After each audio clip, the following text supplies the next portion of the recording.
നമുക്കിപ്പം സായികുമാറും മനീഷ് മഹിപാലും ചേരുന്നു. സായി, സുരേഷ് എന്തായാലും യാത്രയിൽ പങ്കെടുക്കുമെന്നുള്ളത് ഉറപ്പായി കഴിഞ്ഞു. ഇനി വരുന്ന യാത്രയിൽ ഉണ്ടാവുന്നത് വി എസിന്റെ സഹയാത്രികൻ എന്ന് വേണമെങ്കിൽ പറയാം.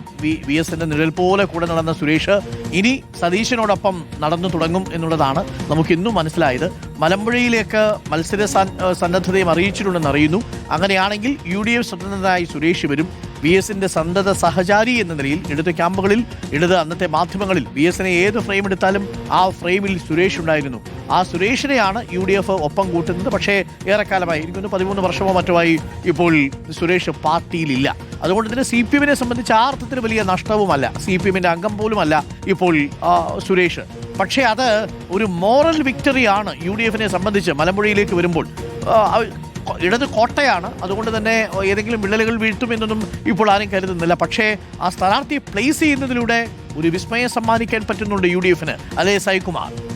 തീർച്ചയായും ഡോക്ടർ അരുൺകുമാർ, ഈ വിസ്മയത്തിലൂടെ UDF ഉദ്ദേശിക്കുന്നതും അത് തന്നെയാണ്. മലമ്പുഴ VS അച്യുതാനന്ദന്റെ ഓർമ്മകൾ ഇപ്പോഴും സിരകളിൽ കൊണ്ടു നടക്കുന്ന ഒട്ടനവധി പ്രവർത്തകരുള്ള ഒരു മണ്ണാണ്. VS-ന് നിഴൽ പോലെ നടന്ന സുരേഷിനെ തന്നെ അവിടെ സ്ഥാനാർത്ഥിയായി കൊണ്ടുവരുമ്പോൾ UDF ഉദ്ദേശിക്കുന്നതും അത് തന്നെയാണ്. ഒരുപക്ഷെ വിജയിച്ച് കയറാൻ കഴിഞ്ഞില്ല എങ്കിൽ പോലും ഇങ്ങനെയൊരു ഒരാളെ അടർത്തി മാറ്റി ഇപ്പോഴത്തേക്ക് കൊണ്ടുവരുന്നത് ഒരു രാഷ്ട്രീയ നേട്ടമാകും എന്ന് തന്നെയാണ് അവർ കരുതുന്നത്. പാലക്കാട് ഇപ്പോൾ സുരേഷ് മാത്രമല്ല, ശശിയുടെ പേര് കൂടി കേൾക്കുന്നുണ്ട്. പാലക്കാട്ട് CPM-ലെ ഏറ്റവും പ്രമുഖനായിട്ടുള്ള ഒരു നേതാവ് കൂടിയാണ്. അങ്ങനെ പ്രധാനപ്പെട്ട ആളുകളെ ഇങ്ങോട്ടേക്ക് അടർത്തി മാറ്റി അവരെ അക്കോമഡേറ്റ് ചെയ്യുന്നത് വഴി ഇടത് കോട്ടകളിൽ അടക്കം ഒരു വിള്ളലുണ്ടാക്കാൻ കഴിയും എന്ന് തന്നെയാണ് UDF പ്രതീക്ഷിക്കുന്നത്.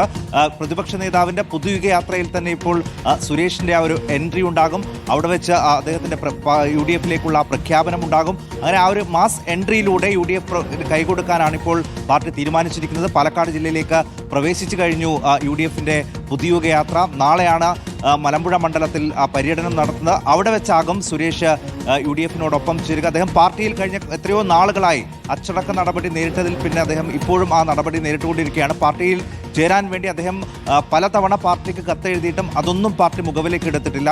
അന്ന് എടുത്ത അതേ രീതിയിൽ തന്നെയുള്ള ഒരു വികാരം ഇപ്പോഴും പാർട്ടി നേതാക്കൾക്ക് അദ്ദേഹത്തുണ്ട്. അതുകൊണ്ട് പാർട്ടിയിലേക്ക് ഇനി ഒരു മടങ്ങിവരവ് അദ്ദേഹം എന്തായാലും കാണില്ല. ആ ഒരു സമയത്ത് കൂടിയാണ് ഇപ്പോൾ തിരഞ്ഞെടുപ്പിൽ UDF സ്ഥാനാർത്ഥിയായി സുരേഷ് വരുന്നത്. Thank you. മനീഷ് കൂടി നമുക്കൊപ്പം ചേരുന്നു. മനീഷ് മഹിപാൽ പാലക്കാട് സുരേഷിനെ ഒപ്പം കൂട്ടുന്നു.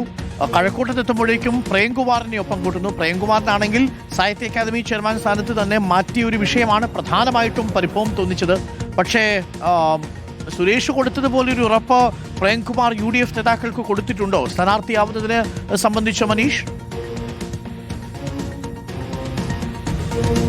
അരുൺകുമാർ, ഇവിടെ പ്രേംകുമാർ തന്റെ നിലപാട് എന്താണെന്ന് പരസ്യപ്പെടുത്തിയിട്ടില്ല. ചില അഭ്യൂഹങ്ങൾ മാത്രമാണ്. പ്രേംകുമാർ കോൺഗ്രസ് പാളയത്തിലേക്ക് ചേക്കേറും എന്ന രീതിയിലുള്ള അഭ്യൂഹങ്ങൾ ഉണ്ടാകുന്നുണ്ട്. ഇന്ന് ഈ കോൺഗ്രസിനെ സംബന്ധിച്ച് ഏറെ നിർണായകമായിട്ടുള്ള ദിനമാണ്. ഇന്ന് ഉച്ചയ്ക്ക് ശേഷം നിർവാഹക സമിതി, KPCC-യുടെ നിർവാഹക സമിതി രാവിലെ 9 മണിക്ക് പ്രചാരണ സമിതി യോഗം തന്നെ തുടങ്ങിയിട്ടുണ്ട്.